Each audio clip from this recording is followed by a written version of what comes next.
أعوذ بالله من الشيطان الرجيم بسم الله الرحمن الرحيم فلما دخلوا على يوسف آوى إليه أبويه وقال ادخلوا مصر إن شاء الله آمنين صدق الله العظيم. سورہ یوسف کل کی جو آیت ہم نے پڑھی اس میں جب یوسف علیہ السلام کے سوتیلے بھائیوں نے اپنے ابا سے دعا کی درخواست کی تھی تو یعقوب علیہ السلام نے جواب میں فرمایا تھا قال سوف استغفر لكم ربی، ان قریب میں آپ کے لیے اپنے رب سے دعا کروں گا. اس وقت دعا نہیں کی، یعنی دعا کروں گا. مفسرین نے یہاں مختلف باتیں اس سلسلے میں کی ہیں.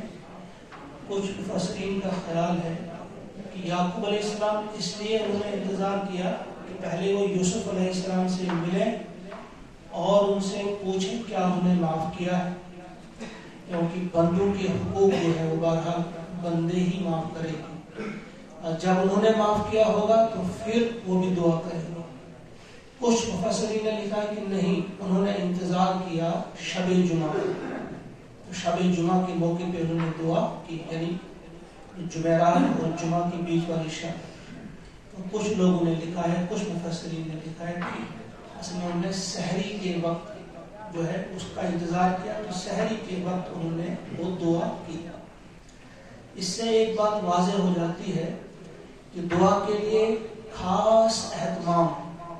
خاص وقت اور خاص جگہ کی بڑی اہمیت ہے. یوں تو انسان ہر وقت دعا کرتا رہے تو اچھی بات ہے، چلتے اٹھتے بیٹھتے دعا تو انسان کرتے رہنا چاہیے، لیکن اس کے لیے ایک خاص اہتمام کرنا اور خاص وقت پہ دعا کرنا اور خاص جگہ پہ دعا کرنا اس کی ایک بڑی اہمیت ہے. کسی نے کہا ہے ہر سخن جائے وہ ہر نقطہ مکانے،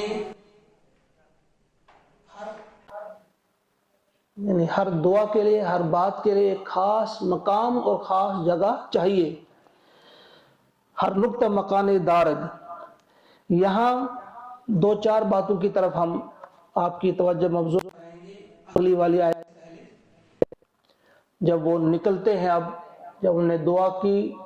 اس کے بعد جب وہ نکلے، یوسف علیہ السلام نے ان کے لیے کئی اونٹوں پہ سامان بھیجا تھا کہ اپنے کپڑے وغیرہ بدل دیں. ان کے پاس کچھ بھی نہیں تھا. تو جب وہ چلتے ہیں، جس نے وہ خوشخبری ان کو سنائی تھی یہودا، وہ چاہتے تھے کہ اسے کچھ انعام دیں. یا یہودا نے جو آپ کے چہرے پہ وہ قمیض پھیری تھی، آپ کی وہ بصارت لوٹ آئی تھی، تو یہودا سے آپ نے اس وقت ایک سوال کیا تھا، بتاؤ یوسف علیہ السلام کیسے ہے؟ تو یہودا نے جواب دیا تھا کہ وہ تو بادشاہ ہیں. تو یعقوب علیہ السلام نے کہا تھا کہ میں یہ نہیں پوچھتا کہ وہ بادشاہ ہے یا فقیر ہے، مجھے اس کے ایمان اور عمل کی مجھے تم خبر دو. انہوں نے پھر جب کہا کہ ان کی وہ متقیانہ زندگی، پرہیزگاری، جب اس کی بات کی تو انہوں نے الحمدللہ کہا کہ بس یہ مجھے چاہیے. اور جس شخص نے ان کو خوشخبری دی یوسف علیہ السلام کی، چاہے وہ یہودا تھے یا ان کے ساتھ کوئی اور بشیر انہوں نے بھیجا تھا، جس نے بھی خوشخبری سنائی اس کے بارے میں ہے کہ یعقوب علیہ السلام نے جب خوشخبری سنی تو چاہا کہ ان کو کچھ انعام دیں، لیکن کہا کہ 7 دنوں سے ہمارا چولہا نہیں جلا ہے،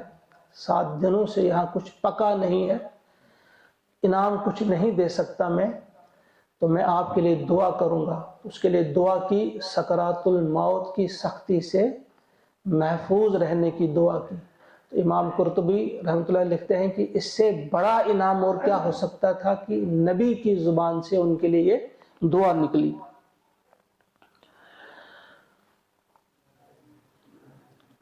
اس سے ایک مسئلہ یہ نکلتا ہے کہ جب آپ کو کوئی خوشخبری سنائے تو خوشخبری سنانے والے کو کچھ انعام دیا جانا چاہیے، اسے کچھ انعام دینا چاہیے۔ ہم بھی ایک واقعہ ہمارے ایک صحابی کا حضرت کعب بن مالک رضی اللہ تعالیٰ عنہ، جب وہ غزوہ تبوک میں شریک نہیں ہوئے تھے، پھر ان کے ساتھ جب قطع تعلق کر دیا گیا، بائیکاٹ کر لیا گیا، کافی عرصے وہ الگ رہے، تو پھر جب خوشخبری سنانے والا جاتا ہے، اس نے جب خوشخبری سنائی کہ اللہ تعالیٰ نے آپ کی وہ توبہ قبول کی ہے، تو انہوں نے اپنے کپڑے اتار کر، یعنی کپڑوں کا ایک جوڑا انہیں انعام کے طور پہ دیا تھا۔ اور فاروق اعظم رضی اللہ تعالیٰ عنہ نے جب سورہ بقرہ ختم کی، مکمل کی، تو آپ نے ایک اونٹ ذبح کیا اور لوگوں کو کھانا کھلایا اس خوشخبری میں۔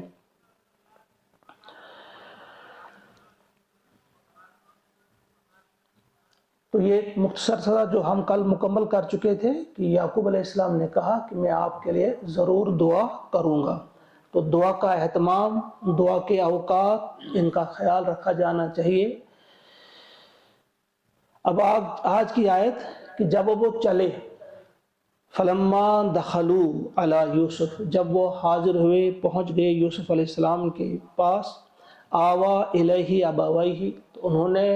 اپنے ہاں جگہ دی، یعنی اپنے ساتھ بٹھا لیا یوسف علیہ السلام نے ان کو،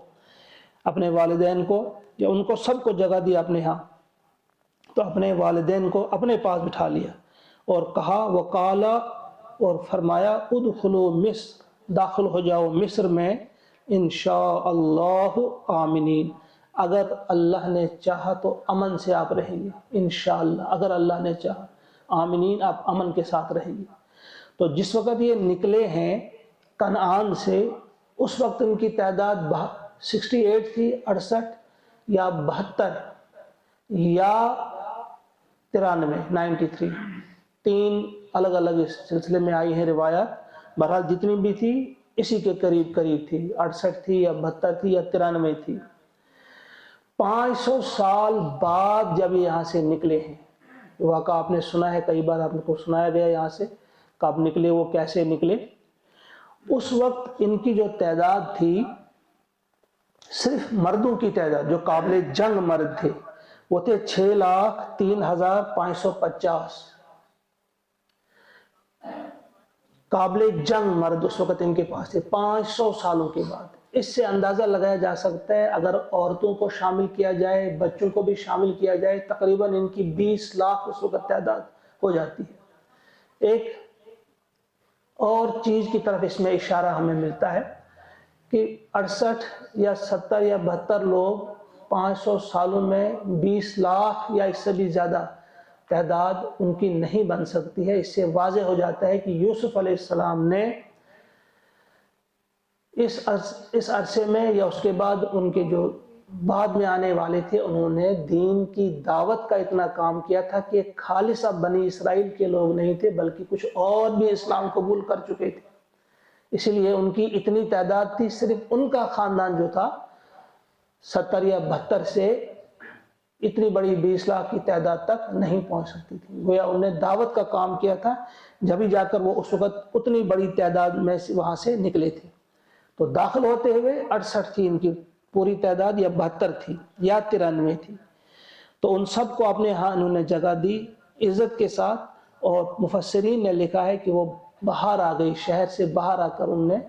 تقریباً 4000 فوج یا سپاہی ان کے ساتھ تھے، اور بڑی شان و شوکت کے ساتھ انہوں نے ان کا استقبال کیا۔ ایک بڑا جشن کا سما تھا اس دن وہاں پہ، بڑی خوبصورتی کے ساتھ اور بڑے جشن کے ساتھ انہوں نے ان کا استقبال کیا۔ ہم بھی خود اندازہ کر سکتے ہیں کہ کیا سما رہا ہوگا۔ 40 سال کا وقفہ رہا ہے، جب وہ خواب دیکھا تھا یوسف علیہ السلام نے اس وقت اور اس ملنے کے وقت کے بیچ میں 40 سال کا لکھا ہے کچھ لوگوں نے کم بھی کہا ہے، بہرحال کچھ لوگوں نے 40 سال کا وقفہ لکھا ہے۔ تو 40 سال کے بعد ملنا، تو اس وقت کیا سما رہا ہوگا ان کا۔ وَرَفَعَ أَبَوَيْهِ عَلَى الْعَرْشِ، اور اب یوسف علیہ السلام نے ابویہ اپنے والدین کو بٹھا لیا تخت پر بٹھا لیا۔ تو یہاں جو کچھ مفسرین نے لکھا ہے ان کی والدہ کا انتقال ہو چکا تھا، اس وقت ان کی جو خالہ تھی ان کے ساتھ نکاح کیا تھا یعقوب علیہ السلام نے، اس کو بھی ماں کے درجے میں کہا ہے، لیکن تفسیر ابن کثیر جو ہے انہوں نے لکھا ہے کہ نہیں، اس کا کہیں ثبوت نہیں ملتا کہ ان کی والدہ کا انتقال ہوا۔ اور پھر قرآن جب کہتا ہے کہ والدین کو اس کے ساتھ بٹھایا، تو یہاں ایک صاف بات ہوتی کہ ان کی ماں زندہ تھی، کہیں سے بھی اس کا سراغ نہیں ملتا آتھینٹک کہ وہ سچ مچ اس کی موت ہوئی تھی۔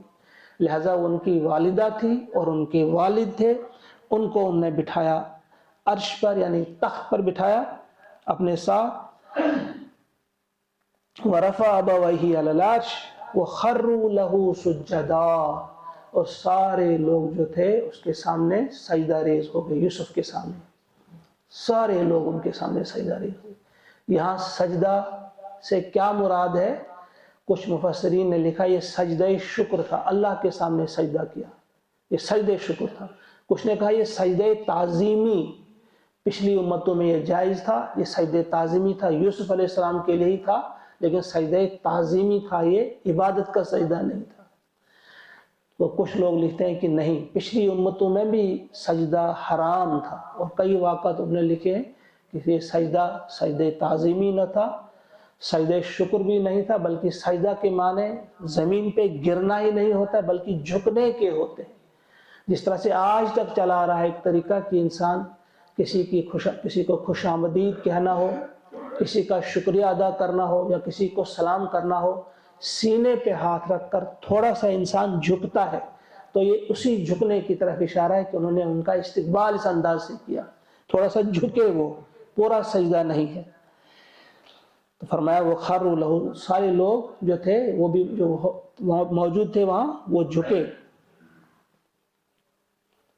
وقال، اس وقت فرمایا یوسف علیہ السلام نے، یا ابت، ابا جان،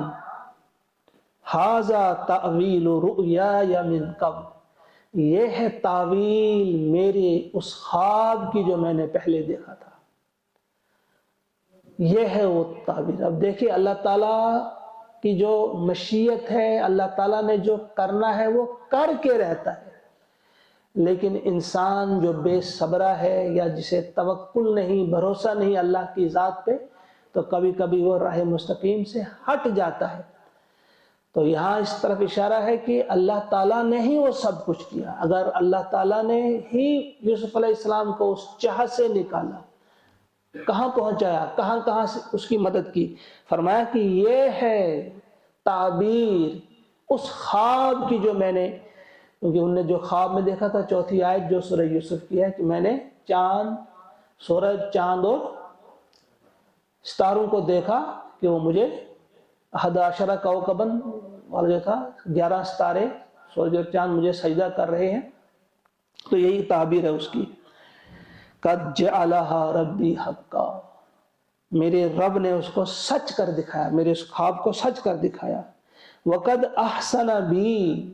اور بڑا ہی احسان کیا میرے ساتھ، یعنی میرے رب نے بڑا ہی احسان میرے ساتھ کیا۔ اس وقت اب تذکرہ ہو رہا ہے، وہ آپ سمجھو وہ اس وقت کا خطاب ہے۔ فرمایا وقد احسن بی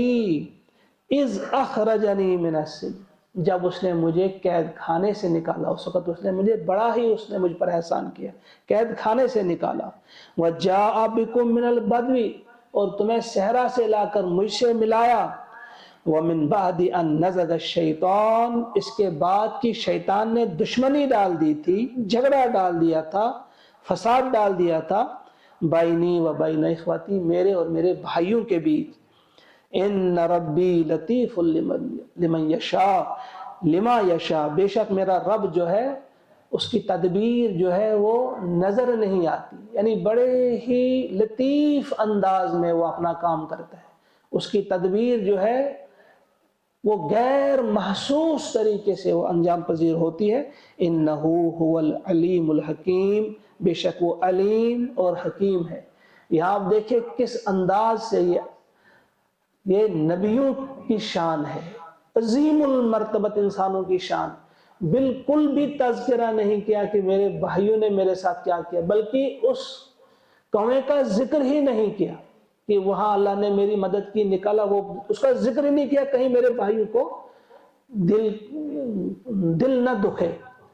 بلکہ جب ذکر کیا تو قید خانے کا کہ قید خانے سے مجھے اللہ تعالیٰ نے نکالا،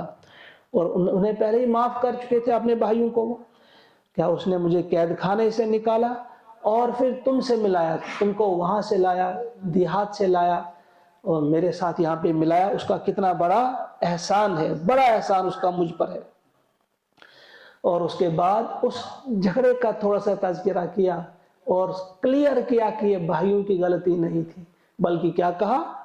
من بعد ان نزغ الشیطان بینی و بین اخوتی، کتنی بڑی بات کی ہے کہ یہ قصوروار شیطان کو ٹھہرا ہے کہ شیطان نے میرے اور میرے بھائیوں کے بیچ دشمنی ڈال دی تھی، یعنی وہاں بھی ان کی عزت نفس کا خیال رکھا، درس بھی تھا ان کے لیے کہ ہمیں دشمنی نہیں کرنا چاہیے تھی، لیکن ساتھ ہی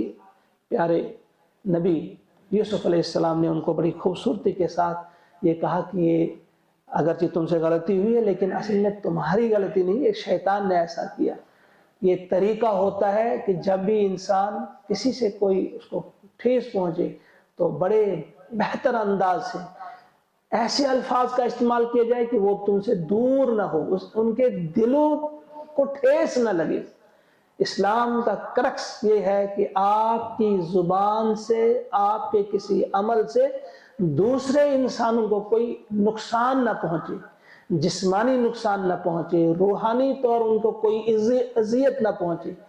اللہ تعالیٰ سے دعا ہے کہ ہم سب کو توفیق عطا فرمائے کہ اس قصے میں بہت ساری چیزیں پوشیدہ ہیں، بڑے اسباق ہیں ہمارے لیے۔ میں عرض کروں گا سبھی سے کہ ضرور آپ اپنی اپنی جگہ پہ ایک ایک جو ادا اس میں یوسف علیہ السلام کی اس پہ غور کریں، اور اس کے بعد اپنے اندر اس ادا کو اتارنے کی کوشش کریں۔